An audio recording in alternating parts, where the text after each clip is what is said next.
Tumala kita. Panty Droppers League. Wah! Kamusta? Tuloy ka, halika na pare, wag kang mahiyang pumasok. Ayaw na magbenta. 0.8 natin, 20 na lang sa labas. Oh, sunay sumuko na. Lagang drogas, na-ranger na. Ano? Sabay na balita!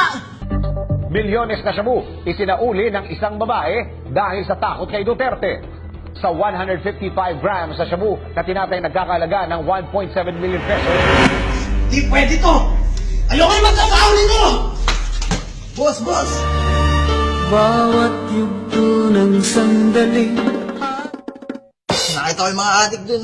Haba ng pila, mukhang maganda trabaho dun. Mas mukhang malaki kita yan. Ha?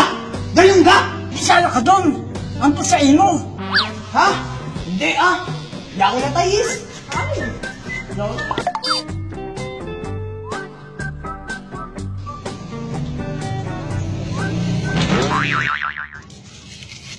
Aray. Sige Ano ba ginagawa mo dyan? Ang gulo niya, nagpa-practice ng tao eh. Magpatay-patayan na rin kayo. Sino po next na magpapalista? Ako po. Ano pong kulay na kabaong niyo? Yung gold po, tapos may white. Okay na, sige na po. Next. Ate, ano pong trabaho yan? Sa kulinarya po. Puninarya? Opo.